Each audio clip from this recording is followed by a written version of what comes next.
Hello everyone! Welcome to our class. I hope you're doing okay today. And for our lesson, we are going to tackle the dimensions of culture. Dimensions of culture. What do we mean by culture? Professor Gert Husted defines it as it is also a characteristics and knowledge of a particular group of people, encompassing language, religion, social habits, music, and arts. In 1994, Hosted classified the elements of culture into four categories. Symbols refer to verbal and nonverbal language. It is the words, gestures, and objects that carry a particular meaning and only recognized by those that share the same culture. Heroes are the real or imaginary people who serve as behavior models within a culture. Rituals are the socially essential collective activities within a culture. Examples for rituals are the business meetings, church services, morning routine. These are activities which are that take place on a regular basis in a particular part. They exist both in society. Examples are celebrating Independence Day, Thanksgiving, tipping in restaurants, and in organizations like meeting practices. Values are the feelings not open for discussion within a culture. They are taught in early childhood and most important for one's decision what is right or wrong. Values can also be seen as priorities, things we like most and choose before others. Personal values differ among the members of one culture but are normally respected by all of them. To begin to understand culture, ours and others, we need to understand all the experiences and dimensions that guide its individual members through life. There are six cultural dimensions. First, power distance. This dimension refers to the degree of inequality that exists and is accepted between people with and without power in a culture. This cultural dimension manifests itself not only in organization or at workplaces, but also in all societal situations. Individualism versus collectivism. This dimension comprises the polarity of individualism on one side and collectivism on the other side. On the individualist side, we find societies in which the ties among individuals are rather loose. Everyone is expected to look after him, herself, and his/her immediate family. On the collectivist side, there are societies where people are integrated into strong and cohesive groups and extended families. Masculinity versus femininity. Masculinity versus its opposite. Femininity refers to the distribution of roles between the genders, which is another fundamental issue for any society. The terms masculinity and femininity stands here for a basic attitude towards the community life and the desirable goals. Fourth, uncertainty avoidance. This dimension deals with a society tolerance for uncertainty. It indicates if members of a culture feel either uncomfortable or comfortable in unstructured situations. Long versus short-term orientation. The connection between a country's association with its past and its current and future activity is the topic this dimension deals with. For the last, indulgence versus restraint. Societies with a high score in this dimension allow or encourage relatively free gratification of people's own desires and emotions. An optimistic attitude towards life is as appreciated as well as enjoying life and having fun, to focus on personal happiness. Although we have indicated that it is too simplistic to equate culture exclusively with nation-states or regions, some very broad differences between such groups have been observed and should be considered. All members of a nation or citizens of a country are affected in some way by the most general communication styles. What is context? Culture's contexts are ends of a continuum of how explicit the messages exchanged in a culture are and how important the context is in communication. The continuum features how people communicate with others through their range of communication abilities, utilizing gestures, relations, body language, verbal messages, or non-verbal messages. What is high context societies? High context societies refers to groups where people have close connections over a long period of time. Many aspects of cultural behavior are not made explicit because most members know what to do and what to think from years of interaction with each other. High context cultures often exhibit less direct verbal and nonverbal communication, utilizing small communication gestures and reading more meaning into these less direct messages. What does it mean to be high context? High context defines cultures that are usually relational and collectivist, and which most highlight interpersonal relationships. Hall identifies high context cultures as those in which harmony and the well-being of the group is preferred over individual achievement. High context cultures often display the following tendencies, according to C.B. Halverson's book Cultural Context Inventory. The first one is association. Relationships depend on trust, build up slowly, are stable. One distinguishes between people inside and people outside one circle. How things get done depends on relationships with people and attention to group process. One's identity is rooted in groups. Social structure and authority are centralized. Responsibility is at the top. Person at top works for the good of the group. The next one is interaction. High use of nonverbal elements. Voice tone, facial expression, gestures, and eye movement carry significant parts of conversation. Verbal message is implicit. Context is more important than words. Verbal message is indirect. One talks around the point and embellishes it. Communication is seen as an art form, a way of engaging someone. Disagreement is personalized. One is sensitive to conflict expressed in another's nonverbal communication. Conflict either must be solved before work can be progressed or must be avoided because it is. The third one is territoriality. Space is communal. People stand close to each other, share the same space. The next one is temporality. Everything has its own time. Time is not easily scheduled. Needs of people may interfere with keeping to a set time. What is important is that activity gets done. Change is slow. Things are rooted in the past, slow to change, and stable. Time is a process. It belongs to others and to nature. And lastly, learning. Knowledge is embedded in the situation. Things are connected, synthesized, and global. Multiple sources of information are used. Thinking is deductive, proceeds from general to specific. Learning occurs by first observing others as they model or demonstrate and then practicing. Groups are preferred for learning and problem solving. Accuracy is valued. How well something is learned is important. Territoriality refers of how people use space to communicate ownership or occupancy. It is associated with nonverbal communication. In this type of communication, privacy is the most important. To understand it better, here is an example. On this scenario, the territoriality communication pertains to the truck that occupied space more than a small car. Temporality. Events and tasks are scheduled to be done at a particular time. From the word temporal, it indicates not permanent. Change is past and time is commodity to be spent or saved. One time is one's own. The communication process shows that the time interval between the starting time that was given by the facilitator and the deadline was agreed by the learner. Learning proceeds from general to specific. Multiple sources of information was used. Can be learned by following some instruction and discussion. The inverted triangle shows of how people can learn from different sources of information. It also shows of how people specified information from general to specific.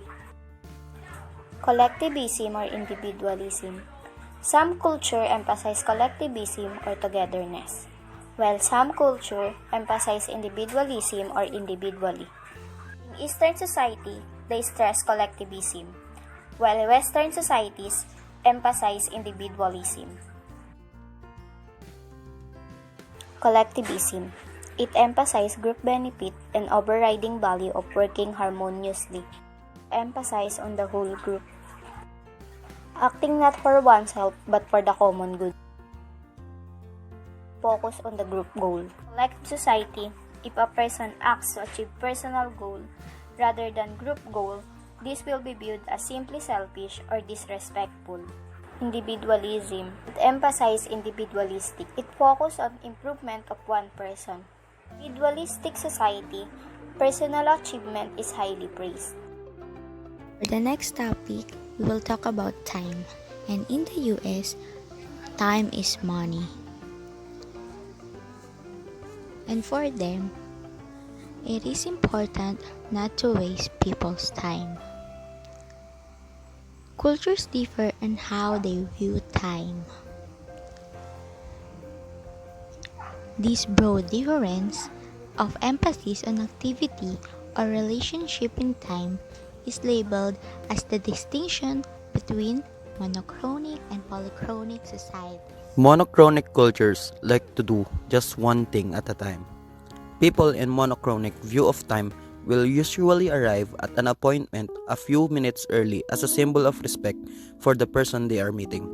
Monochronic people tend to show a great deal of respect for private property and are reluctant to be either a lender or a borrower. In their time culture, time is valuable commodity that shouldn't be wasted, and sticking to one task at a time ensures that it's well managed. In business in monochronic time culture, employees know their schedule ahead of time and organize their week in advance.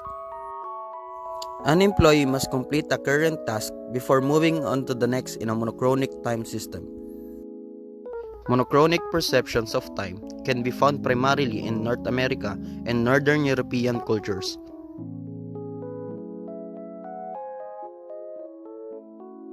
The lady in the picture is weaving focuses on the completion of the task, not on establishing a relationship on other tasks. If you think of time as a rotation of the season or something more open-ended, you are thinking in terms of polychronic time. Polychronic culture, people often carry out multiple conversations with different people at the same time. According to Calero 2005, the predominant US notion of time translates as childishly impatient to polychronic cultures. Example, in Italy or France, where 2-course meals can take within 3 hours, and as long as the person shown up in the room. Polychronic views of time are more likely to be connected with high-context societies. According to Doc 2007, our sense of time is being modified by technology such that even societies previously regarded as monochronic are actually starting to smudge over into polychronic ways of communicating. And always remember that polychronic are doing multiple things. Conflict occurs when different beliefs clash. It is when two people or group of people disagree or having different views on topics. Communication scholar Judith Martin and Thomas Nakayama differentiate two cultural approaches to conflict. First, conflict as opportunity, and second is conflict as disruptive. Conflict as opportunity approach to conflict is based on the following 4 assumptions. First, conflict is a normal and useful process. Second, all issues are subject to change through negotiation. Third, direct confrontation and conciliation are valued. And last, conflict is necessary renegotiation of an implied contract, a redistribution of opportunity, release of tension, and renewal of relationship. Next, conflict as destructive. Culture based on the 4 assumptions. First, conflict is a destructive and disturbance of the peace. Second, the social system should not be just adjusted to meet the needs of members, but members should adapt to establish value. Third, confrontation are destructive and ineffective, and thus disputants should be disciplined. According to Rahim 1993 and Ting Tooney 2004, when conflict occurs, people generally engage in one of the 5 styles of conflict management: dominating, integrating, compromising, obliging, and avoiding. Dominating style is a low level of concern for others. It involves forcing one's will on another to satisfy individual desire regardless of negative relational consequences. For example, you and your friend decide to order a pizza, and as you call in the order, your friend mentioned a desire for pepperoni. You would rather have sausage and reply, "Too bad, I'm making the call ever have." Integrating styles. High concern for self and others. The best style among the five is what we call integrating styles. These bring all the most positive aspects of everyone's ideas into solution. Wherein the middle conflict, both of you discuss the best position that reach the solution and satisfies both of your desires. For example, you and your friend differ on what pizza toppings you would like, so you both openly discuss your position until you reach the solution. Later on, both of you decide to pick both half sausage and half pepperoni. The next one is comprising styles of conflict, which is also known moderate amount of concern for yourself and for others. This is the appropriate style when you have less time to come up with the solution in a conflict. Compromising style speaks what at least lessen pain for everyone. Example, you and your friend discussed the conflict and decided to choose mushroom toppings instead of half sausage and pepperoni. And then let's proceed to obliging style, low concern for self. This is used when a person has a high concern for other than self, usually giving up one's own desire for the sake of the others in order to close the conflict discussion. People who use this obliging style conclude relationship is more important than the result. For example, you and your friend discuss what toppings to include on your pizza, and you probably agreed to your friend's desired topping, which is pepperoni. Next one, avoiding styles of conflict. Low concern for self and for others. People usually use avoiding style when facing difficult conflicts, and by people who are unwilling to accept blame or to place it on others. For example, you and your friend expresses a desire for pepperoni on that pizza, and even though you really want sausage, you indicate that pepperoni is fine and place the order. The Dutch management researcher Gert Hosted 1980 also identified the 5 value dimensions that vary across cultures. The first is individualism, masculinity, power distance, uncertainty avoidance, and task versus social orientation. Individualism versus collectivism. This dimension refers to how people define themselves and their relationship with others. Individualist culture. The interest of the individual prevails over the interest of the group. People look after themselves and their immediate families. Individualist culture is more distant. Collectivist culture. The interest of the group prevails over the interest of the individual. People are integrated into strong, cohesive in-groups that continue throughout a lifetime to protect in exchange for unquestioning loyalty. Emphasize relationships among people to others. Individualism. The wants, needs, and desires of the speaker are embodied in the spoken message. It is direct. Collectivism. The wants, needs, and goals of the speaker are not obvious in the spoken message. It is indirect style. Masculinity versus femininity. Hofstede found that women's social role varied less for culture to culture than men's. Masculine cultures place high values on masculine traits, stress assertiveness, competition, and material success. Feminine cultures place high value on feminine traits, stress quality of life, interpersonal relationships, and concern for the weak. Power distance. Hofstede defined power distance as the extent to which less powerful members of institutions and organizations within a country expect and accept that power is distributed unequally. It refers to extent to which power, prestige, and wealth are distributed within a country. Uncertainty avoidance refers to the extent to which people in a culture feel threatened by certain or unknown situations, which leads its members to support beliefs promising certainty and to maintain institutions protecting conformity. Hofstede, 1997, explains that this feeling is expressed through nervous stress and in a need for predictability or a need for written or unwritten rules. High uncertainty avoidance. Students from high uncertainty avoidance culture expect their teachers who have all the answers. In the workplace, there is an inner need to work hard, and there is a need for rules, precision, and punctuality. Based from these statements, high uncertainty avoidance means that the structure and rules are highly valued, expertise held in high regard. It seeks to establish clearly defined rules and processes to guide their decisions and actions. In low uncertainty avoidance, students accept teachers who admit not knowing all the answers.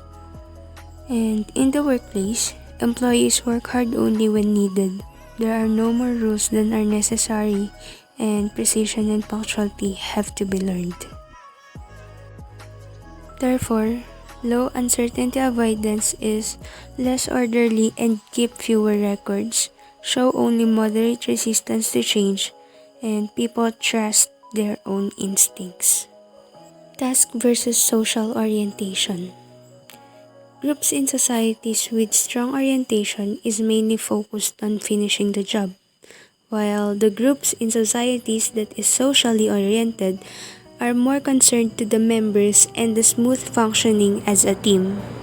Task-oriented societies, characterized by a focus on making the team more competent through training and the use of up-to-date methods.